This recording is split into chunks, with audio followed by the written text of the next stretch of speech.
So the black dog test reveals a lot about black people. It reveals that there is a phenomenon amongst black folks where black folks hate black folks.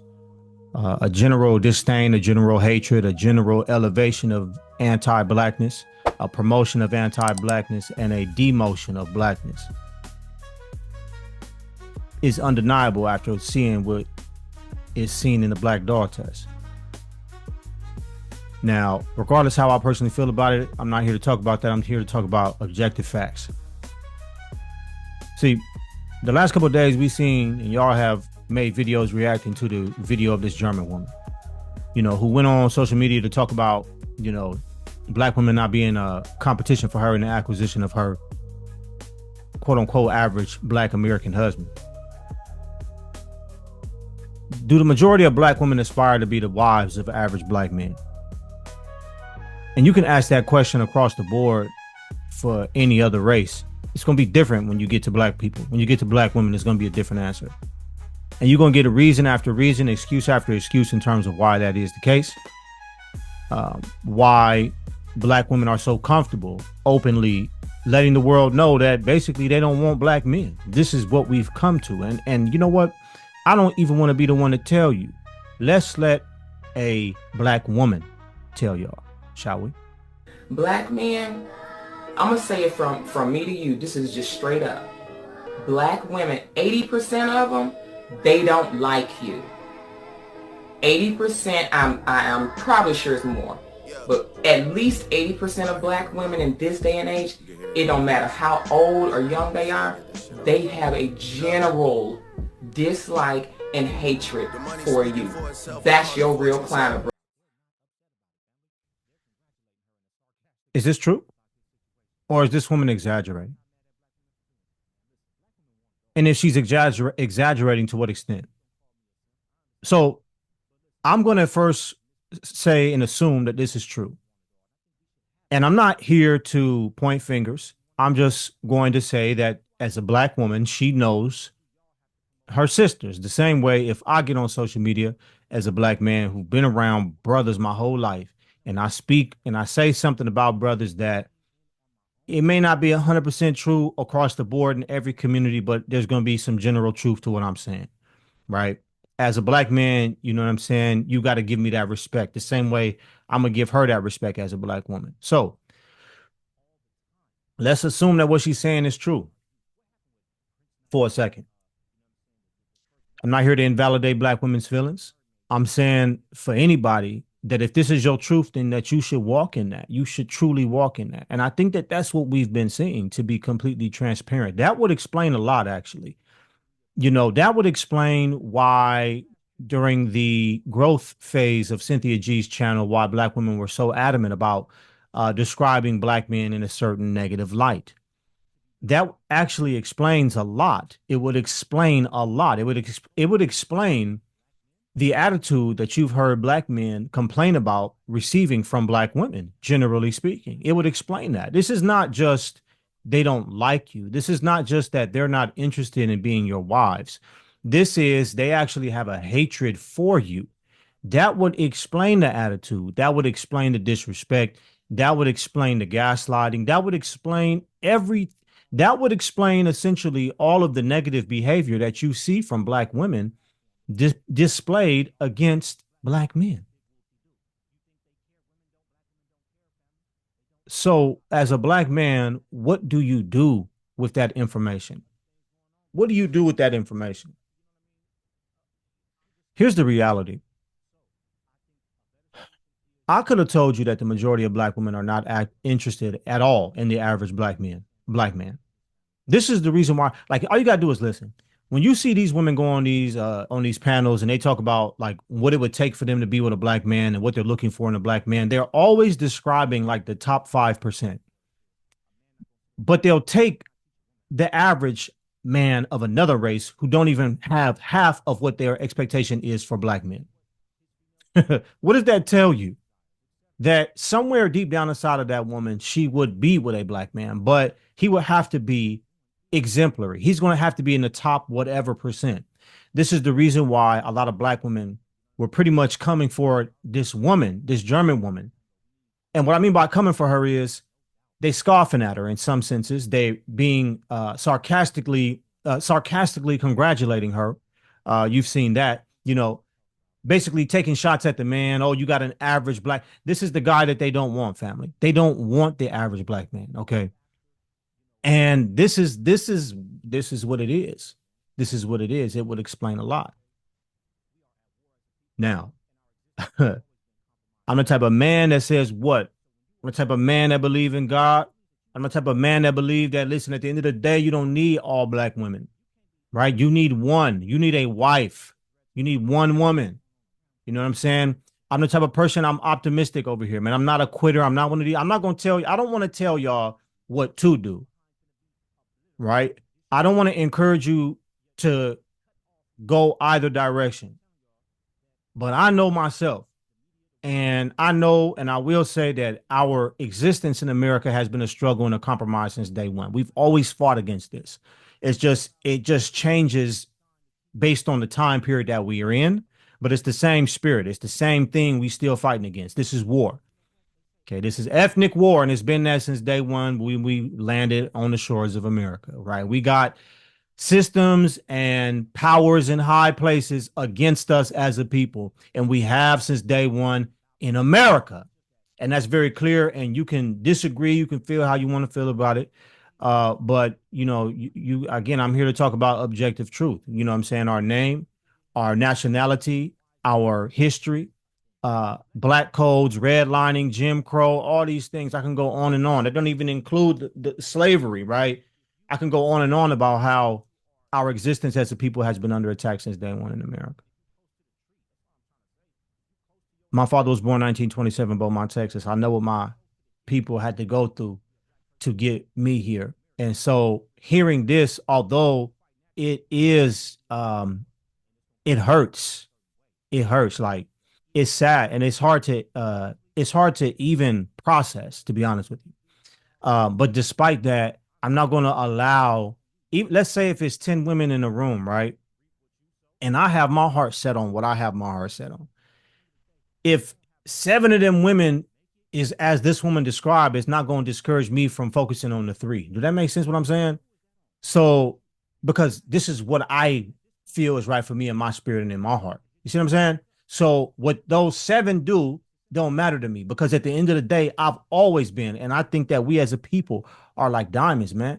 You feel what I'm saying? Like, it's like separating the wheat from the chaff.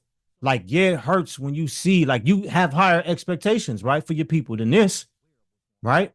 But when you have always been when when you're someone who's always had a high level of self-esteem, when you're someone who's been defeating the odds, when you're someone who's been overcoming the odds your whole life, like the majority of black people have been. I know I'm not the only one that could say that I done overcame some odds. I done been through certain things and I done came back from certain things that maybe other people hadn't came back from. And I believe it ain't nothing but the grace and the love of the Lord and a blessing, a generational blessing, okay, that's come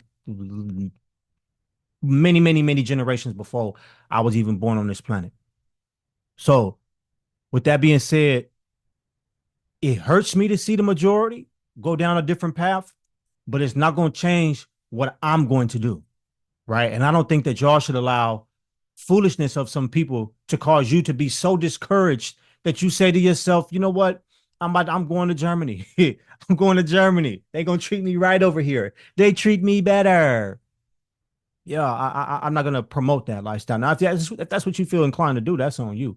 I can't make the decision for you, but you know what I mean? I'm just saying I can only speak for in reference to myself because I believe that we are a great people and that we can do great things if we choose to do so. It doesn't mean it's gonna be easy. There's a saying that ignorance is bliss. There's a saying that ignorance is bliss. It's crazy how I'm preaching to myself. There's a saying that ignorance is bliss. And I think that falling asleep can be comfortable. It can be comfortable to be asleep. In fact, it's probably going to be more comfortable for you to wake up and realize that you need to fight and what you need to do to be victorious is going to actually be more difficult than it would be for you to stay asleep and believing in some fairy tale nonsense dream. But What we're looking for is the result. What I care about for me and for you is the end result.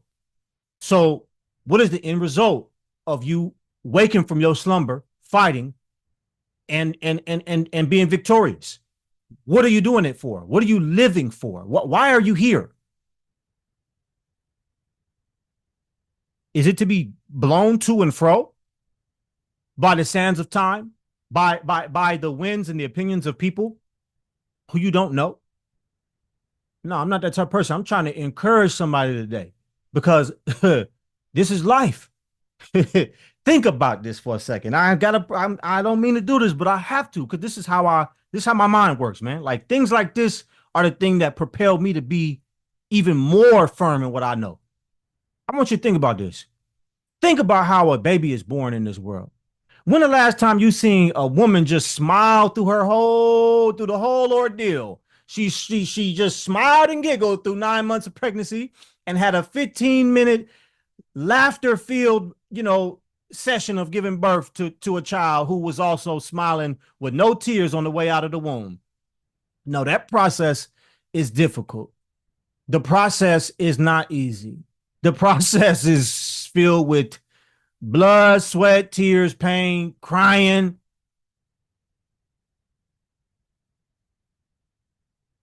That's what it is to be born. That's what it is to be born. That's what it is to be born. So rather than y'all focus on what this woman is saying, I think that the right thing to do as a man is for you to focus on being the best version of yourself. And as the word of God say, what? Draw close unto the Lord and he will draw close to you. At the end of the day, the words say that he who receives a wife receives a good thing. From who? From the Almighty, from the Lord. I could tell you without any shadow of a doubt, man, I got cousins my age, some of them younger than me, who I've seen receive wives, wonderful women, go to Christian colleges, find a wife. You see what I'm saying? Like receive a good thing from the Lord, man. And so I'm not gonna get on here and try to encourage you, brothers. Like I can't do that in good conscience. I have to tell y'all the truth about what I believe, which is that y'all should focus on what the Lord say. Y'all should focus on being the best version of yourself.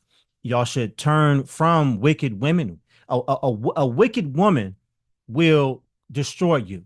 A wicked woman, even the word of God say that a perverse woman, a loose woman, have a harlot have led many to the grave. Matter of fact, man, I'm finna get the scripture, man. Yeah, we always talk about Proverbs chapter 31. You know what I'm saying? But what about Proverbs chapter 7? We understand Proverbs is the book of wisdom. And I'm not gonna get all too deep in this, but I have to go here, man. I have to go here with y'all. What did it say? My son, keep my words and lay my commandments within thee. Keep my commandments and live, and my law as the apple of thine eye. What you say? The law as the apple of thine eye. Bind them with thy finger and write them upon the tablet unto my heart. Say unto wisdom, thou art my sister, and call understanding thy kinswoman. Here's the key, that they may keep thee from the strange woman, from the stranger which flattereth with her words. For at the window of my house I looked through my casement, right? I beheld the simple one, discerned among their youth a young man void of understanding, passing through the street near her corner, and he went the way to her house in the twilight, in the evening, in the black of the dark night. And behold, there met him a woman with the attire of a harlot. Do y'all hear me? See, people always think that a woman gotta be a hoe in order to be a harlot. No, he said he went out and met a woman who had the attire of a harlot and subtle of heart. She is loud and stubborn. Y'all better talk to me. Her feet abide not in her house. Oh, she outside with it. Now is she without, now in the streets, and lieth in wait at every corner. So she caught him and kissed him, and with an impudent face said to him, impudent meaning she didn't feel no guilt. She said to him, I have peace offerings with me, and this day I have paid my vows. Therefore come I forth to meet thee diligently to seek your face, and I have found you. I have decked my bed with the covering of tapestry, with carved works, with fine linen of Egypt. I have perfumed my bed with myrrh, aloes, and cinnamon. Oh, she not playing. Huh? She got, man, don't get me started. Come, let us take our fill of love until the morning. Let us solace ourselves with loves. Okay? For the good man is not at home. He is gone a long journey. Somebody talk to me. She got a man. You understand me? But he's gone a long journey. He have taken a bag of money with him and will come home at the day appointed. Listen to this. Verse 25. We're going to skip a few verses down. Let not thine heart decline to her ways. Go not astray in her paths, for she hath cast down many wounded. Yea, many strong men have been slain by her. Her house is the way to hell, going down to the chambers of death.